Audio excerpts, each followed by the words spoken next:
جبکہ اگر آپ اس کی اصل حالت دیکھیں تو وہ میلا کچرا رہے گا، لیکن باتیں وہ ایسے کرتا ہے جیسے پتہ نہیں کتنا بڑا فلسفی ہے۔ تو یہ سلفر کے مریض کی خاص پہچان ہے، نہانے دھونے سے اس کو چڑ ہوتی ہے، نہاتا دھوتا نہیں ہے۔ اور سورک مزاج کے جو لوگ ہوتے ہیں ان میں سلفر بہت اچھا کام کرتی ہے۔ سلفر جسم کے امیون ریگولیٹری میٹابولک سسٹم کو ریگولیٹ کرتی ہے، متحرک کرتی ہے۔ یہ سلگشنس اور ٹاکسک ایلیمینیشن میں مددگار ثابت ہوتی ہے، اور یہ جوڑوں میں جمع ہوئے مواد ہوتے ہیں، جمع شدہ جو مواد ہوتے ہیں ان کو کلیئر کرنے میں کافی مددگار ثابت ہوتی ہے۔ سفلیٹک مریضوں میں یہ مرض ترقی کرتا ہے تو وہ سفلس یعنی کہ ڈی جنریشن میں چلا جاتا ہے۔ جب بھی ہڈیوں میں، کارٹیلیجز میں، ٹیشوز میں ڈسٹریکشن شروع ہو جائے، یا وہ کم ہونا شروع ہو جائیں، یا وہ گھسنا شروع ہو جائیں، تو وہ ڈی جنریشن میں چلا جاتا ہے۔ تو ایسے ڈی جنریٹو مریض جو سے ہوتے ہیں وہ سفلینم کے زمرے میں آتے ہیں۔ سفلینم استعمال کروائی جاتی ہے۔ سفلینم استعمال کرانے سے کیا ہوتا ہے کہ ان کے اندر ڈی جنریشن بہت سلو ہو جاتی ہے، پروسیس اس کا بہت سلو ہو جاتا ہے، اور ان کی دردوں میں نمایاں کمی واقع ہوتی ہے۔ ڈی جنریٹو جوائنٹ ڈیزیز میں دی جاتی ہے جب کارٹیلیجز ٹوٹ رہی ہوں اور ڈی جنریشن شروع ہو چکی ہو ہڈیوں میں۔ ایسے میں جب آپ اس کو سفلینم کو استعمال کرواتے ہیں تو کافی حد تک مرض میں کمی واقع ہو جاتی ہے، اور ڈی جنریشن کا جو عمل ہے وہ سست ہونا شروع ہو جاتا ہے، کم ہونا شروع ہو جاتا ہے، اور علاج میں بہت مددگار ثابت ہوتا ہے، اور اس کے میازمیٹکلی بھی مریض کو کافی ریلیف ملتا ہے۔ فائبرس ٹیشوز، لیگامنٹس اور ٹینڈنس پہ یہ دوائی کام کرتی ہے۔ اس دوائی کا نام ہے رسٹاکس۔ اس کی خاص علامت یہ ہے کہ یہ اس کی دردوں کو حرکت کرنے سے وقتی طور پہ آرام ملتا ہے۔ یہ دوائی جسم میں انفلیمیٹری رسپانس کو نارمل کرتی ہے، معتدل کرتی ہے، اور جو کولاجنز ہوتے ہیں ان کو لچکدار بناتی ہے۔ رسٹاکس جب بھی دوائی بنے گی اس میں دردوں کو حرکت سے وقتی طور پر آرام ملے گا، تب آپ رسٹاکس استعمال کروائیں اور رسٹاکس کا جادو نما اثر آپ دیکھیں۔ دوسری جو دوائی ہے وہ سائنوویل میمبرینز پہ کام کرتی ہے۔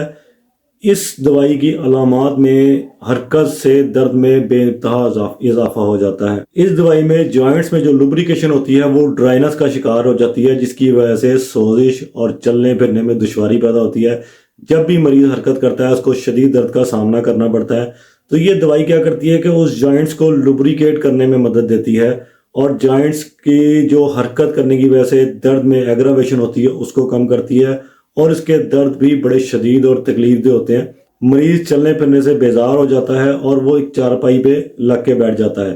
تو جب آپ برائیونیا دیں گے مریض کو، مریض کی تمام تکالیف میں کمی واقع ہوگی، اس کے جتنے بھی جوائنٹس جس کی لوبریکیشن ختم ہو رہی ہے یا ڈرائی ہو چکی ہے، اور اس ڈرائنس کی وجہ سے اس کی لیگامنٹس، ٹینڈنس اور کارٹیلیجز گھس رہے ہیں یا زخمی ہو رہے ہیں، ان سب میں یہ ریلیف دے گی۔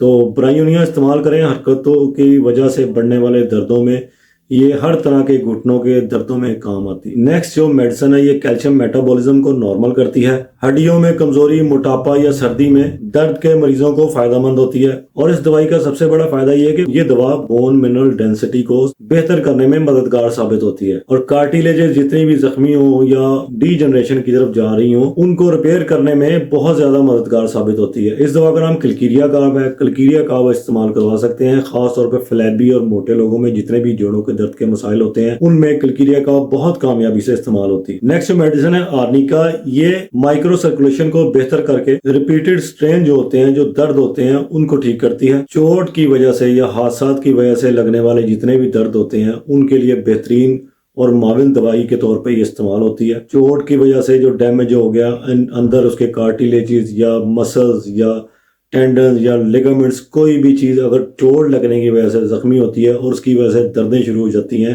تو یہ دوائی جادو نما اثر کرتی ہے اور مریض کے اندر جتنے بھی ڈیمیجز ہوتے ہیں سب کو ریپیئر کرنے کی صلاحیت رکھتی ہے۔ نیکسٹ جو میڈیسن ہے وہ پیری آسٹیوم یعنی کہ ہڈیوں کے حفاظتی غلاف پر اثر کرتی ہے۔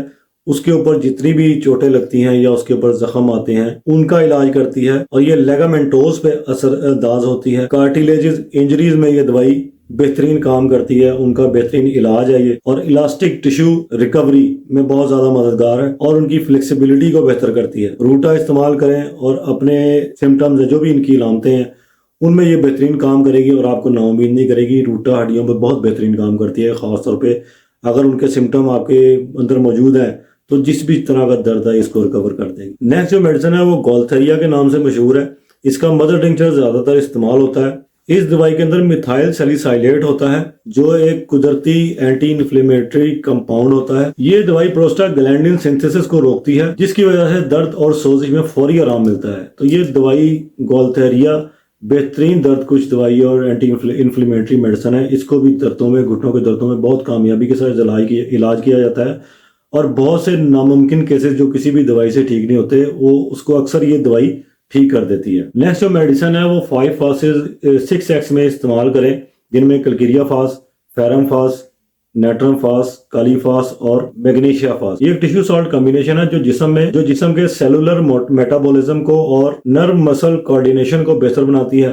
کلکیریا فاس کا فائدہ یہ ہے کہ یہ ہڈیوں کو مضبوط کرتی ہے اور وٹامن کی کمی اور کیلشیم کی کمی کو دور کرتی ہے. فیرم فاس ہڈیوں میں سوزش کو کم کرتی ہے اور ہڈیوں میں آکسیجن کی فراہمی کو بہتر بنانے میں مددگار ہے. میگنیشیا فاس پٹھوں اور ہڈیوں میں درد کی صورت میں سکون آور ثابت ہوتی ہے. کالی فاس تھکاوٹ کو دور کرتی ہے اور نروس سسٹم کو مضبوط بنانے میں مددگار ثابت ہوتی ہے. نیٹرم فاس کا فائدہ یہ ہے کہ میٹابولک ایسیڈیٹی کو یہ دوائی نارمل کرتی ہے. یہ جو کمپاؤنڈ ہے یہ انرجی ریسٹوریشن، مسل سٹون اور جوائنٹ ریکوری کے لیے بہترین حیاتیاتی مدد فراہم کرتا ہے. یہ کچھ ادویات تھیں اور کچھ تھوڑا سا ڈیٹیل سے میں نے آپ کو سمجھایا کہ جوڑوں میں گھٹنوں میں جو درد ہوتا ہے ان کی کیا وجوہات ہوتی ہیں اور کون کون سی ادویات استعمال ہوتی ہیں.